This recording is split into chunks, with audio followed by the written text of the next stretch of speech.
Formula E car రేసులో ACB విచారణకు BRS working president KTR హాజరు కానున్నారు. ఇప్పటికే తెలంగాణ భవన్ చేరుకున్న కేటీఆర్ ఏసీబీ కార్యాలయానికి బయలుదేరారు. ఫార్ములా ఈ కార్ రేసులో ఎఫ్ఈఓ కంపెనీలకు 54 కోట్ల నగదు బదిలీ చేశారన్న ఆరోపణలపై కేటీఆర్ను విచారణకు రావాలని ఏసీబీ ఇటీవల నోటీసులు జారీ చేసింది. నేటి విచారణలో కేటీఆర్ స్టేట్మెంట్ను రికార్డ్ చేయనుంది ఏసీబీ. అయితే తన లాయర్తో కేటీఆర్ విచారణకు హాజరు కానున్నట్లు తెలుస్తోంది. కాగా జనవరి 9వ తేదీనే మొదటిసారి స్టేట్మెంట్ రికార్డ్ చేసుకుంది ఏసీబీ. తాజాగా ఈరోజు మరోసారి కేటీఆర్ స్టేట్మెంట్ రికార్డ్ చేయనుంది. ఇదే కేసులో గత నెల 26న విచారణకు హాజరు కావాలని ఏసీబీ నోటీసులు ఇచ్చింది. అయితే విదేశీ పర్యటన స్కెడ్యూల్ ఉందని, తిరిగొచ్చాక హాజరవుతారని కేటీఆర్ సమాధానం ఇచ్చారు. తాజాగా ఇప్పుడు విచారణకు హాజరు కావాలని కేటీఆర్కు ఏసీబీ మరోసారి నోటీసులు జారీ చేసింది. ఏసీబీ ముందు కేటీఆర్ హాజరు కానున్నారు.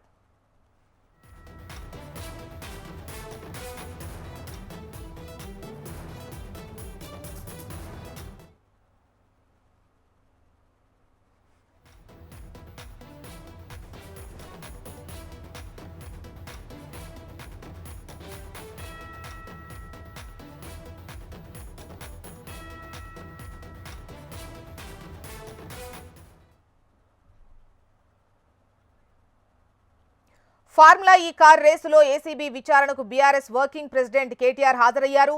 ఇప్పటికే తెలంగాణ భవన్ చేరుకున్నటువంటి కేటీఆర్ ఏసీబీ కార్యాలయానికి చేరుకున్నట్లుగా తెలుస్తోంది. ఫార్ములా ఈ కార్ రేసులో ఎఫ్ఈఓ కంపెనీలకు 54 కోట్ల నగదు బదిలీ చేశారన్న ఆరోపణలపై కేటీఆర్ను విచారణకు రావాలని ఏసీబీ ఇటీవల నోటీసులు ఇచ్చిన విషయం మనకు తెలిసిందే. నేటి విచారణలో కేటీఆర్ హాజరయ్యారు.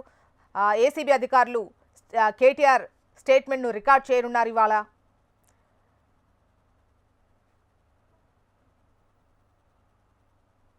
ఎన్నిసార్లు విచారణకు పిలిచినా వస్తామని చెప్పినా ఇది మూడవసారి పిలవడం, 3 సార్లు కాదు గౌరవం ఉంది కాబట్టి ఎన్నిసార్లు విచారణకు ఇచ్చినా వస్తామని చెప్పినా మూడవసారి పిలవడం, 3 సార్లు కాదు 30 సార్లు పిలిచినా విచారణకు సహకరిస్తాం. మా మీద కేసులు బనాయించి మమ్మల్ని ఇబ్బంది పెట్టి కమిషన్లు వేసి మమ్మల్ని ఏదో ఇబ్బంది పెట్టినంత మాత్రాన, వేధించినంత మాత్రాన ప్రజల తరపున ప్రశ్నించడం బంద్ చేస్తామనుకుంటే అది కాంగ్రెస్ ప్రభుత్వం యొక్క అవివేకం, అజ్ఞానం అవుతుంది తప్ప ఇంకోటి కానే కాదు. పెద్దలు కేసీఆర్ గారిని, పెద్దలు హరీష్ రావు గారిని కాళేశ్వరం కమిషన్ ముందు కూర్చోబెట్టి మీరు పైశాచికానందం పొందొచ్చు. ఇవాళ ఏసీబీ ముందుకి విచారణకు పిలిపించి కొంత మానసికంగా రాక్షసానందం పొందుతూ ఉండవచ్చు. అవసరమైతే అరెస్ట్ కూడా చేస్తారు కావచ్చు. కానీ ఒకటి పక్కా, తెలంగాణ కోసం గతంలోనే జైలుకు పోయి వచ్చిన వాళ్ళం. హైదరాబాద్ బ్రాండ్ ఇమేజ్ను పెంచే ప్రయత్నంలో భాగంగా హైదరాబాద్ బ్రాండ్ని కాపాడే క్రమంలో తీసుకున్న ఒక నిర్ణయం వల్ల మళ్ళీ జైలుకు పోవాల్సి వచ్చినా భయపడేది లేదు. ఒకసారి కాదు 100 సార్లు అయినా జైలుకు పోతాం, కానీ వదిలిపెట్టాం కాంగ్రెస్ ప్రభుత్వాన్ని, కాంగ్రెస్ పార్టీని. మీరిచ్చిన 420 హామీలు, మీరిచ్చిన దొంగ 6 గ్యారంటీలు, మీరిచ్చిన డిక్లరేషన్లు, ఇవాళ మీరు లోకల్ బాడీ ఎన్నికలకు సిద్ధమవుతా ఉన్నారని చెప్పి వార్తలు వస్తూ ఉన్నాయి. రేవంత్ రెడ్డి గారు నిన్ను మొత్తం రాష్ట్రంలోని బీసీ వర్గాల ప్రజలందరూ గమనిస్తున్నారు. 42% రిజర్వేషన్ ఇచ్చి 42% రిజర్వేషన్ ఇస్తాం అని కామారెడ్డి డిక్లరేషన్లో చెప్పి మోసం చేసి ఈరోజు స్థానిక సంస్థల ఎన్నికలకు మరి రిజర్వేషన్ ఇవ్వకుండానే పోతున్న వైనాన్ని కూడా బీసీలు గమనిస్తూ ఉన్నారు. రైతు బంధు పేరిట ఎలక్షన్ బంధుగా మార్చి ఎలక్షన్లు వచ్చినప్పుడు మాత్రమే రైతు బంధు వేస్తున్న విషయాన్ని రైతులు గమనిస్తున్నారు. నెలకు 2500 ఎగ్గొట్టిన విషయాన్ని ఈ రాష్ట్రంలోని మహిళలు గమనిస్తూ ఉన్నారు.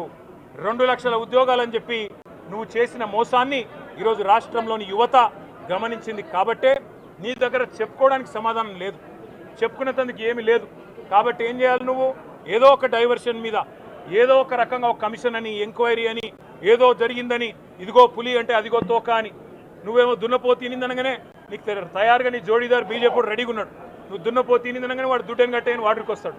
మీ ఇద్దరి దొంగ భాగోతం, మీ ఇద్దరి దొంగ నాటకాలు తెలంగాణ ప్రజలకు అర్థమైనాయి. మేము మాత్రం వాళ్ళ పెడితే గిడితే ఒక వ్యక్తినో 2 వ్యక్తులను జైల్లో పెడతావు, కానీ లక్షలాది మంది కేసీఆర్ సైనికులను టచ్ చేసే ధైర్యం నీకు లేదు. తెలంగాణ ప్రజలకు రక్షణ కవచం లాగా ఆనాడు ఉన్నది టీఆర్ఎస్ఏ, ఈరోజు ఉండేది బీఆర్ఎస్ఏ, రేపటికి కూడా స్వీయ రాజకీయ అస్తిత్వమే శ్రీరామ రక్ష అనే విధంగా ముందుకు పోతాం. నువ్వు ఒక్కసారి కాదు 100 సార్లు పిలిచినా వస్తా, 100 సార్లు నిజమే చెప్తా.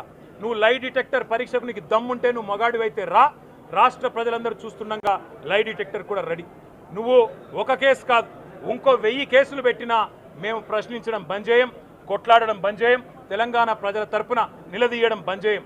నువ్వు వేధింపులతో కేసులతో ఏదో సాధిస్తాననుకుంటే నువ్వు సాధించేదేమీ లేదు. అన్నిటికీ తెగించే కొట్లాటకు ముందుకొచ్చినాం. తప్పకుండా అన్ని ఎదుర్కొంటామని చెప్పి మీ అందరికి తెలియజేస్తూ థ్యాంక్ యూ. అది అక్రమ కేసులకు భయపడేది లేదు అని చెప్పేసి కేటీఆర్ అన్నటువంటి బయటను మనం చూసాము. విచారణకు హాజరయ్యే కన్నా ముందు ఆయన మాట్లాడినటువంటి మాటలు ఇవి. అయితే ఫార్ములా ఈ కార్ రేసు కేసుకు సంబంధించి ఏసీబీ విచారణకు కేటీఆర్ హాజరైనట్లుగా తెలుస్తోంది. డీటెయిల్స్ మనకు ఆర్కే లైవ్ లో అందిస్తారు. ఆర్కే, చూసిన కొద్దిసేపటి కిందటే ఎమ్మెల్యే అలాగే మాజీ మంత్రి కేటీఆర్ ఏసీబీ ముందుకైతే రావడం జరిగింది. ఏసీబీ కార్యాలయం వద్దకైతే ఆయన జస్ట్ ఏదైతే బీఆర్ఎస్ భవన్ నుంచి నేరుగా ఆయన అయితే ఇక్కడికి చేరుకోవడం జరిగింది. జనవరి 9వ తేదీన మొదటిసారి ఆయన హాజరయ్యారు. వాస్తవానికి ఈ నెల 28వ తేదీన హాజరు కావాల్సి ఉంది. గత నెల 28 హాజరు కావాల్సి ఉన్నప్పుడు కూడా తాను విదేశాల్లో ఉన్నా కాబట్టి ఖచ్చితంగా రాగానే ఇన్ఫర్మేషన్ ఇస్తా, వెంటనే తాను విచారణకు సహకరిస్తా అంటూ కూడా ఏసీబీ అధికారులకు కేటీఆర్ సమాచారం అందించారు. ఆ తర్వాత 3 రోజుల కిందటే ఏసీబీ విచారణకి రావాలి, ఈ రోజు డేట్ అయితే ఫిక్స్ చేయడం జరిగింది. దాని తగ్గట్టుగానే కేటీఆర్ కొద్దిసేపటి కింద ఇక్కడికి రావడం జరిగింది. ఈ కేసుకి సంబంధించి మనం చూసుకుంటే 54,88,00,000 అంటే దాదాపుగా 55 కోట్ల రూపాయలు కూడా ఫ్రాడ్ జరిగింది అనేది ప్రధానంగా ఆరోపణలు వస్తున్నాయి. దీనికి సంబంధించి కూడా గతంలో ఈ అమౌంట్ మొత్తాన్ని కూడా బదిలీ చేస్తున్న సమయంలో ఎలాంటి నిబంధనలు పాటించలేదు అనేది కూడా ప్రధాన ఆరోపణకు వచ్చింది. దీనికి సంబంధించి దానికిషోర్ కూడా కేసు అయితే ఫైల్ చేయడం జరిగింది. ఈ కేసు మొత్తానికి సంబంధించి కూడా A1 గా కేటీఆర్ ఉంటే A2 గా సీనియర్ ఐఏఎస్ అధికారి అరవింద్ కుమార్ ఉన్నారు. అలాగే A3 గా ఏదైతే హెచ్ఎండిఏలో అప్పటి ఇంజనీర్ ప్రస్తుతం రిటైర్డ్ అయిన చీఫ్ ఇంజనీర్ బిఎల్ఎన్ ఉన్నారు. సో దీనికి సంబంధించి కూడా A2, A3 లైన అరవింద్ కుమార్, బిఎన్ఎల్ రెడ్డి వీళ్ళ దగ్గర పూర్తి స్థాయిలో వీళ్ళ విచారణ పూర్తవడం జరిగింది. వీళ్ళ నుంచి పూర్తి సమాచారాన్ని కూడా వాళ్ళ స్టేట్మెంట్లు ఏవైతున్నాయో వాటి మొత్తాన్ని కూడా ఏసీబీ అధికారులు రికార్డు చేసుకోవడం జరిగింది. మరోవైపు ఈ కంపెనీలకు సంబంధించి ఏవైతే అమౌంట్ ట్రాన్స్ఫర్ చేశారని ప్రధాన ఆరోపణలు ఉన్నాయో ఇటు ఈఎఫ్ఓకి సంబంధించిన కంపెనీ అలాగే ఇటు ఎస్ జెన్ నెక్స్ట్ అనే ఒక కంపెనీ ఏదైతుందో అది ప్రధానంగా పూర్తి స్థాయిలో బాధ్యతలు తీసుకోవడం జరిగింది. తర్వాత తాము నష్టాలు వస్తున్నాయని వాళ్ళు సైడ్కి జరగడం జరిగింది. దానికి అనుబంధ సంస్థ గ్రీన్ కో వీళ్ళకి సంబంధించిన ప్రతినిధులందరినీ కూడా అంటే సీఈఓలు ఎవరైతే ఉన్నారో వాళ్ళందరినీ కూడా పూర్తి స్థాయిలో ఏసీబీ అధికారులు విచారణ చేయడం జరిగింది. వాళ్ళ నుంచి పూర్తి సమాచారం సేకరించడం జరిగింది. ఆ కంపెనీ ఏర్పడి ఎన్ని రోజులు అవుతుంది, ఈ పెట్టుబడులు పెట్టడానికి ఎవరు పెట్టుబడి పెట్టారు, మొత్తం 55 కోట్ల మొత్తాన్ని ఎవరు ట్రాన్స్ఫర్ చేయడం జరిగింది, ఏ విధంగా ట్రాన్స్ఫర్ చేశారు, ఈ వివరాలన్నింటినీ కూడా వాళ్ళ దగ్గర నుంచి సమాచారం సేకరించడం జరిగింది. ఇక ఇప్పుడు మెయిన్ అయిన A1 గా ఉన్న కేటీఆర్ ఇప్పుడు విచారణకు హాజరవడం జరిగింది. గత విచారణలో పెద్దగా ఆయనను ప్రశ్నలు అడిగింది లేదు. ఎందుకంటే అప్పటికి ఇంకా కీలకమైన వ్యక్తులకు సంబంధించిన విచారణ ఏసీబీ ఇంకా చేయలేదు కాబట్టి ఇప్పుడు జరిగే విచారణ చాలా కీలకమైన విచారణ అని చెప్పాల్సి ఉంటుంది. ఏసీబీ అధికారులు ఇప్పటి వరకు కూడా మొత్తం సేకరించిన సమాచారం మొత్తాన్ని కూడా కేటీఆర్ ముందు పెట్టి ప్రశ్నలు అడిగే అవకాశం ఉంటుంది. ఫెమా నిబంధనలు పాటించడం జరిగిందా, 55 కోట్లు ట్రాన్స్ఫర్ చేస్తున్న సమయంలో అసలు ఫెమా నిబంధనలు పాటించారా, ఫెమా నిబంధనలకు సంబంధించి ఖచ్చితంగా ఆర్బీఐ గైడ్ లైన్స్ ప్రకారమే ముందుకు వెళ్లాల్సి ఉంటుంది. కానీ ఎక్కడా కూడా ఆర్బీఐ గైడ్ లైన్స్ ప్రకారం ముందుకు వెళ్ళినట్టయితే ఈ కేసు మొత్తంలో కూడా ఏసీబీ అధికారులకు ఎక్కడా కనిపించలేదు. అలాగే విచారణ చేస్తున్న సమయంలో కూడా ఎక్కడ కూడా చెప్తున్న సమాచారము అలాగే ఆర్బీఐ నిబంధనలు ఎక్కడ కూడా పాటించినట్టయితే కనిపించలేదు. కాబట్టి దీనికి సంబంధించి ఓవరాల్ గా కూడా ఫెమా నిబంధనలు పాటించకపోవడం, ఆర్బీఐ కనీస సమాచారం ఇవ్వకపోవడం ఇవన్నీ కూడా ఉన్నాయి. కాబట్టి వీటన్నిటిపైన కూడా పూర్తి స్థాయి ప్రశ్న అడిగే అవకాశాలు కనిపిస్తున్నాయి. మరోవైపు ఇటు ఎవరైతే హెచ్ఎండిఏకి సంబంధించిన మాజీ చీఫ్ ఇంజనీర్ బిఎన్ రెడ్డి ఉన్నారో ఆయనైతే చాలా కీలకంగా ఒక స్టేట్మెంట్ అయితే చెప్పినట్టు తెలుస్తోంది. ముఖ్యంగా కేటీఆర్ ఒత్తిడి మేరకు మాత్రమే తాను దీన్ని క్లియర్ చేయాల్సి వచ్చింది, మొత్తాన్ని కూడా ఓకే చేయాల్సి వచ్చింది అనేది ఆయన అధికారులు సేకరించడం జరిగింది. కాబట్టి ఇప్పుడు జరిగే విచారణ ఏదైతే ఉంటుందో అది చాలా కీలకంగా మారిందని చెప్పాల్సి ఉంటుంది. అయితే ఈ రోజు అరెస్ట్ జరుగుతుందని వార్తలు వచ్చినప్పటికీ కూడా ఈ రోజు అరెస్ట్ ఉండదు. ఎందుకంటే ఇంకా ఏసీబీ అధికారులు పూర్తి స్థాయి విచారణ చేయాల్సి ఉంటుంది, ఇంకా సమాచారాన్ని సేకరించాల్సి ఉంటుంది, పూర్తిగా కూడా కేటీఆర్ సంబంధించిన స్టేట్మెంట్ ని కూడా రికార్డ్ చేయాల్సి ఉంటుంది. కాబట్టి అరెస్ట్ అనే వార్త ఎట్టి పరిస్థితుల్లోనూ ఉండే అవకాశం లేదు అనేది లోపల నుంచి మనకైతే సమాచారం అయితే అందుతుంది. కాబట్టి ప్రస్తుతానికైతే విచారణ అయితే ప్రారంభమైంది. విచారణకు సంబంధించి దాదాపు 4 నుంచి 5 గంటలు పట్టే అవకాశాలు ఉన్నట్టయితే సమాచారం అందుతోంది మనకి. Joshna right RK.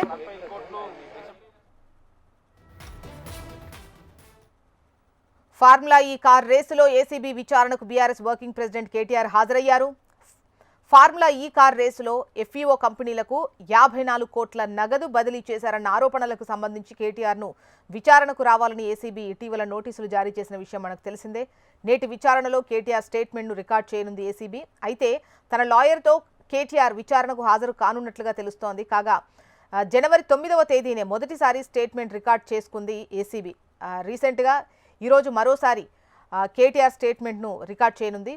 ఇదే కేసులో గత నెల 26నే విచారణకు హాజరు కావాలని ఏసీబీ నోటీసులు ఇచ్చిన విషయం తెలిసిందే. అయితే విదేశీ పర్యటనలో స్కెడ్యూల్ ఉందని, తిరిగొచ్చాక హాజరవుతానని కేటీఆర్ సమాధానమిచ్చారు. తాజాగా ఇప్పుడు విచారణకు హాజరు కావాలని కేటీఆర్కు ఏసీబీ మరోసారి నోటీసులు ఇచ్చింది. ఏసీబీ ముందు కేటీఆర్ హాజరయ్యారు. ఇక అక్రమ కేసులతో తమను బెదిరించలేరన్నారు మాజీ మంత్రి కేటీఆర్. లక్షలాది కేసీఆర్ సైనికులను టచ్ చేసే ధైర్యం ఎవరికీ లేదన్నారు. ఈ ఫార్ములా ఈ రేస్ కేసులో విచారణకు హాజరైనటువంటి కేటీఆర్ అంతకుముందు మాట్లాడుతూ రేవంత్ రెడ్డి డైవర్షన్ పాలిటిక్స్ చేస్తున్నారని విమర్శించారు. తెలంగాణ కోసం దేనికైనా సిద్ధమని, అన్నింటికీ తెగించి కొట్లాడిన చరిత్ర తమకుందని కేటీఆర్ అన్నారు.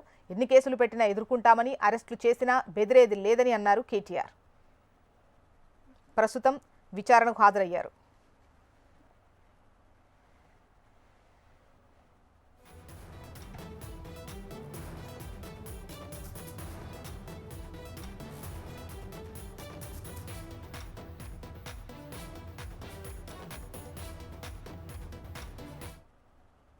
మమ్మల్ని ఇబ్బంది పెట్టి కమిషన్లు వేసి మమ్మల్ని ఏదో ఇబ్బంది పెట్టినంత మాత్రాన, వేధించినంత మాత్రాన ప్రజల తరపున ప్రశ్నించడం బంద్ చేస్తామనుకుంటే అది కాంగ్రెస్ ప్రభుత్వం యొక్క అవివేకం, అజ్ఞానం అవుతుంది తప్ప ఇంకోటి కానే కాదు. పెద్దలు కేసీఆర్ గారిని, పెద్దలు హరీష్ రావు గారిని కాళేశ్వరం కమిషన్ ముందు కూర్చోబెట్టి మీరు పైశాచికానందం పొందొచ్చు. ఇవాళ ఏసీబీ ముందుకి విచారణకు పిలిపించి కొంత మానసికంగా రాక్షసానందం పొందుతూ ఉండవచ్చు. అవసరమైతే అరెస్ట్ కూడా చేస్తారు కావచ్చు. కానీ ఒకటి పక్క, తెలంగాణ కోసం గతంలోనే జైలుకు పోయి వచ్చిన వాళ్ళం.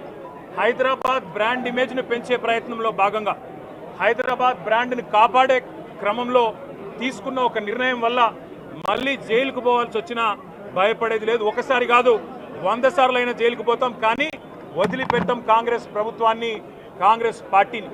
మీరిచ్చిన 420 హామీలు, మీరిచ్చిన దొంగ 6 గ్యారంటీలు, మీరిచ్చిన డిక్లరేషన్లు, ఇవాళ మీరు లోకల్ బాడీ ఎన్నికలకు సిద్ధమవుతా ఉన్నారని చెప్పి వార్తలు వస్తూ ఉన్నాయి. రేవంత్ రెడ్డి గారు నిన్ను మొత్తం రాష్ట్రంలోని బీసీ వర్గాల ప్రజలందరూ గమనిస్తున్నారు. 42% రిజర్వేషన్ ఇచ్చి 42% రిజర్వేషన్ ఇస్తాం అని కామారెడ్డి డిక్లరేషన్లో చెప్పి మోసం చేసి ఈరోజు స్థానిక సంస్థల ఎన్నికలకు మరి రిజర్వేషన్ ఇవ్వకుండానే పోతున్న వైనాన్ని కూడా బీసీలు గమనిస్తూ ఉన్నారు. రైతు బంధు పేరిట ఎలక్షన్. ఇక ఫార్ములా ఈ కార్ రేసులో ఏసీబీ విచారణకు బీఆర్ఎస్ వర్కింగ్ ప్రెసిడెంట్ కేటీఆర్ హాజరయ్యారు. డీటెయిల్స్ మనకు లైవ్లో ప్రవీణ్ అందిస్తారు. ప్రవీణ్, జస్ట్ కాసేపటి క్రితమే ఏసీబీ విచారణ కూడా కేటీఆర్ హాజరయ్యారు. కేటీఆర్ మాత్రం ఇవాళ తెలంగాణ భవన్లో కొన్ని హాట్ కామెంట్లు చేశారని చెప్పుకోవచ్చు. ఏదైతే ఈ ఫార్ములాకి ఈకి సంబంధించిన మాత్రం ఇప్పటివరకు ఈడీ విచారణ చేపట్టింది. కాసేపటి క్రితమే ఏసీబీ విచారణ కూడా అటెండ్ అయ్యారు. 3 సార్లు కూడా ఇప్పటివరకు ఏసీబీ విచారణ కూడా అటెండ్ అయ్యారు. కాబట్టి 3 సార్లు కాదు 30 సార్లు అయినా కూడా ఏసీబీ విచారణ కూడా అటెండ్ అవుతాననే దానిపైన కూడా ఇప్పటివరకే కేటీఆర్ తెలిపారు. ఎందుకంటే ఇప్పటివరకు ఈడీ విచారణ కావచ్చు, అదేవిధంగా ఏసీబీ విచారణలో మాత్రం ఫార్ములాకి సంబంధించి కూడా లావాదేవీలు కావచ్చు, అదేవిధంగా బదిలీల విషయాలపైన కూడా ఇప్పటివరకే ప్రభుత్వం కూడా దృష్టి పెట్టింది. కాబట్టి అందులో భాగంగానే ఒక పక్క ఏసీబీ ఇవాళ విచారణలో మాత్రం ఎలాంటి ప్రశ్నలు అడగబోతుంది అనే దానిపైన కూడా ఒక ఆసక్తితే రేపుతున్న సిచ్యువేషన్ కనిపిస్తుంది. మనం తెలంగాణ భవన్లో కేటీఆర్ మాట్లాడిన వ్యాఖ్యలు మాత్రం గమనిస్తే మాత్రం నన్ను జైల్లో అరెస్ట్ చేసి జైలుకు పంపిస్తారని చెప్పేసి కూడా నాకు తెలుసు అనే విధంగా కూడా ఒక హాట్ కామెంట్ చేశారు. అంటే మధ్యాహ్నం వరకు కూడా విచారణ కొనసాగుతుందని చెప్పేసి కూడా ఇప్పటివరకే పోలీసులు చెప్తున్నారు. మధ్యాహ్నం 1 గంట వరకు, లేదంటే ఇలా సాయంత్రం 5 గంటల వరకు కూడా విచారణ కొనసాగే అవకాశాలు అయితే కనిపిస్తున్నాయి. కానీ కేటీఆర్ చేసిన హాట్ కామెంట్లు మాత్రం బీఆర్ఎస్ వర్గాల్లో మాత్రం ఇప్పటివరకే ఆసక్తిగా చర్చించుకున్న పరిస్థితి కనిపిస్తుంది. ఇవాళ కేటీఆర్ని అరెస్ట్ చేస్తారా అంటూ కూడా బీఆర్ఎస్ వర్గాల్లో ఒక ఆసక్తికర చర్చ జరుగుతుందని చెప్పుకోవచ్చు. ఎందుకంటే కేటీఆర్ స్వయంగా నన్ను జైలుకు పంపిస్తారని చెప్పేసి కూడా నాకు తెలుసు అనే విధంగా ఏదైతే కామెంట్లు చేస్తారో ఈ కామెంట్ల పైన కూడా ఒక చర్చ అయితే కొనసాగుతుంది. దాంతోపాటుగా నాకు జైలు జీవితం ఏం కొత్త కాదు. తెలంగాణ ఉద్యమ సమయంలో కూడా వరంగల్లో జైలుకి వెళ్ళాను, తెలంగాణ ఉద్యమ సమయంలో మాత్రం జైల్లో ఉన్నాను, నాకు జైలు జీవితం కొత్త కాదు అంటూ కూడా ఇప్పటివరకే కేటీఆర్ మాత్రం ఒక కామెంట్లు కూడా చేశారు. అంటే తెలంగాణ ప్రజల కోసం ఎన్నిసార్లు అయినా జైలుకు వెళ్తారని చెప్పి కూడా ఒక కామెంట్లు చేస్తున్నాయి. దాంతోపాటుగా ముఖ్యమంత్రి రేవంత్ రెడ్డి లైవ్ డిటెక్టర్కి సంబంధించి కూడా చర్చకు సిద్ధమా అంటూ కూడా కేటీఆర్ ఇప్పటివరకే సవాల్ విసిరిన సిచ్యువేషన్ కనిపిస్తుంది. రీసెంట్గా ఎక్స్ వేదిక కూడా లైవ్ డిటెక్టర్కి కూడా సిద్ధమా, అదేవిధంగా మీడియా సంస్థల అధినేతల ఆధ్వర్యంలో కూడా మీడియా సంస్థల్లో కూడా ఆ లైవ్కు రేవంత్ రెడ్డి కూడా సిద్ధంగా ఉన్నారా అంటూ కూడా కేటీఆర్ మాత్రం ప్రశ్నించారు. అదేవిధంగా చట్టం అంటే గౌరవం ఉంది, అదేవిధంగా ఆ పైశాచిక ఆనందం పొందడానికి మాత్రమే ఈ కేసులు కూడా పెడుతున్నారు నా పైన కూడా అనే దానిపైన కూడా ఒక కామెంట్లు చేస్తారు. దీంతో పాటుగా బీసీలకు సంబంధించి 42% రిజర్వేషన్ల అంశాన్ని తెలచకుండా కూడా స్థానిక సంస్థల ఎన్నికలకు ఏ విధంగా వెళ్తారు అంటూ కూడా ఇప్పటివరకే కేటీఆర్ కూడా ప్రశ్నించారు. కాంగ్రెస్ పార్టీ అధికారంలోకి వచ్చిన తర్వాత చెప్పుకోదగ్గ పనులు మాత్రం ఏం చేయలేదు, దున్నపోతూ ఏనిందంటే దూడని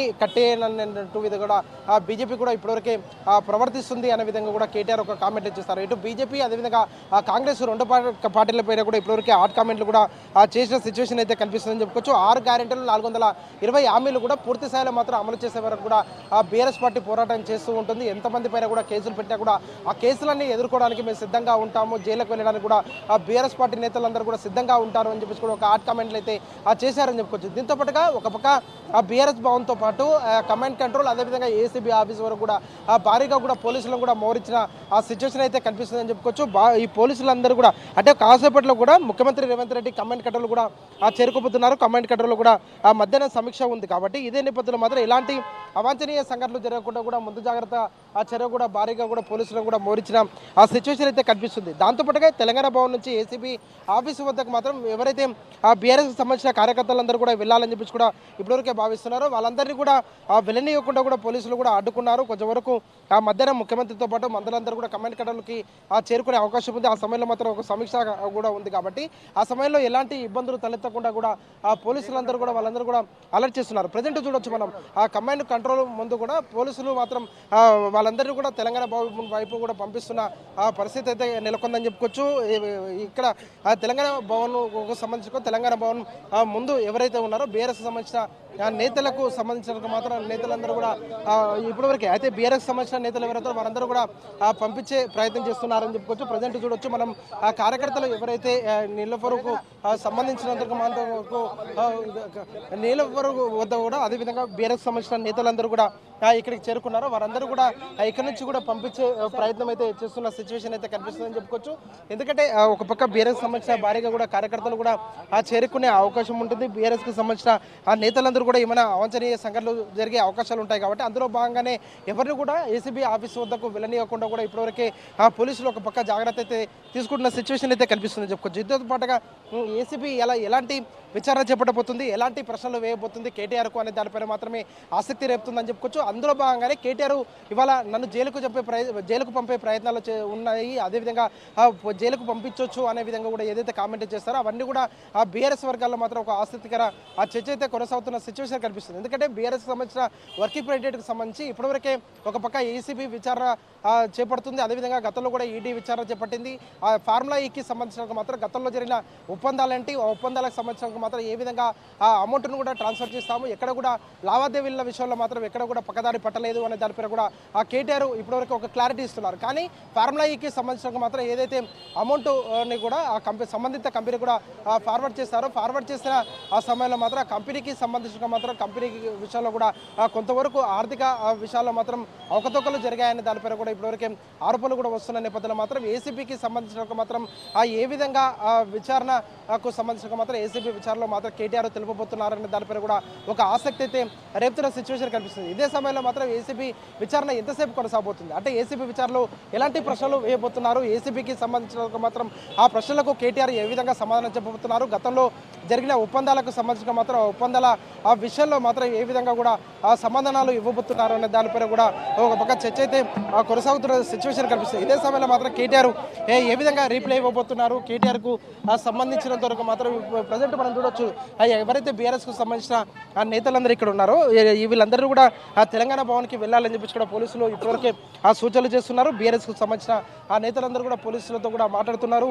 ఆ ఎమ్మెల్యే వివేకానంద కూడా పోలీసులకు సంబంధించిన మాత్రం పోలీసులు ఏదైతే నీలఫరు దగ్గర నుంచి కమెంట్ కట్టల నుంచి ముందు నుంచి కూడా వెళ్ళాలని చెప్పి కూడా ఇప్పటివరకే సూచనలు చేస్తున్నారు. దానిపైన కూడా ఆ పోలీసులతో కూడా వాళ్ళ వాగ్వాదానికి కూడా దిగుతున్న ఆ సిచ్యువేషన్ అయితే మనం ప్రజెంట్ చూడొచ్చు. ఎందుకంటే ఒక పక్క మరకజపట్లో ముఖ్యమంత్రి రేవంత్ రెడ్డి ఇక్కడికి చేరుకోబోతున్నారు. అదేవిధంగా భారీగా కూడా బీఆర్ఎస్ సంబంధించిన ఆ కార్యకర్తలందరూ కూడా తెలంగాణ భవన్కి వచ్చారు. తెలంగాణ భవన్లో కూడా ఇప్పటివరకే కార్యకర్తలందరూ ఉన్నారు. ఏ క్షణంలో కూడా ఒకవేళ కేటీఆర్ని గిట్లా అరెస్ట్ చేస్తే మాత్రం ఇక్కడ నుంచి బీఆర్ఎస్ సంబంధించిన ఆ నేతలందరూ కూడా వెళ్ళే అవకాశాలు అయితే ఉంటాయని చెప్పుకోవచ్చు. ఇదే సమయంలో మాత్రము పబ్లిక్ ప్లేస్ ఏమైనా న్యూసెస్ కంప్లీట్ ఇచ్చారు ఏమైనా నీకు ఏ ప్రాబ్లం అవుతుంది? ఎమ్మెల్యే సాబ్ జవాబీ అంటే ఏదో వాగ్వాదం అయితే కొనసాగుతుంది చెప్పుకోవచ్చు. వాగ్వాదానికి సంబంధించిన మాత్రం పోలీసుల నుంచి కూడా పూర్తి స్థాయిలో మాత్రం వివేకానంద మాత్రం ఇక్కడ నుంచి నీలఫర్కి దగ్గర ఉన్నాం, కానీ మేము ఎక్కడ కూడా ఏసీబీ ఆఫీస్కి వెళ్ళలేదు అనే విధంగా కూడా ఒక పక్క పోలీసులతో కూడా వాగ్వాదాన్ని కూడా చేస్తున్న సిచ్యువేషన్ కనిపిస్తుందని చెప్పుకోవచ్చు. మనతో మాట్లాడడానికి ఆ ఎమ్మెల్యే వివేకానంద ఉన్నారు. అనే ఇప్పటివరకు ఏసీబీ విచారణకు సంబంధించినంత మాత్రం కేటీఆర్ వెళ్లారు. ఎలా చూడాలంటారు దీన్ని? ఇది కేవలము రాజకీయ కక్ష సాధింపులో భాగంగానే ఈ యొక్క చర్యలన్నీ కూడా స్పష్టంగా కనపడుతూ ఉన్నాయి. మరి 18 నెలలుగా 14 అక్రమ కేసులు కేటీఆర్ గారి పైన బనాయించినారు. 7కు పైగా కేసులు హరీష్ రావు గారు బనాయించినారు. చాలా అన్యాయంగా అంటే వీరు ఇచ్చినటువంటి హామీలు నిలబెట్టుకోలేక వారు ఇచ్చినటువంటి 6 గ్యారెంటీలు 420 హామీలు ఇచ్చినటువంటి డిక్లరేషన్లు అన్నీ కూడా తుంగలో దొక్కినారు. తెలంగాణ ప్రజలు ఈ యొక్క కాంగ్రెస్ ప్రభుత్వాన్ని రేవంత్ రెడ్డిని నమ్మే పరిస్థితి లేదు. ప్రజలు కాదు కదా, కాంగ్రెస్ అధిష్టానమే కాంగ్రెస్ పార్టీ ఎమ్మెల్యేలే ఈ రేవంత్ రెడ్డిని నమ్మలేకపోతా ఉన్నారు. కాబట్టి దాన్ని దృష్టి మళ్లించడానికే ఈ రకంగా అక్రమ కేసులు బనాయిస్తూ వస్తూ ఉన్నారు. 18 నెలలుగా 14 అక్రమ కేసులు కేటీఆర్ గారి పైన బనాయించినారు. 7కు పైగా కేసులు హరీష్ రావు గారి పైన బనాయించినారు.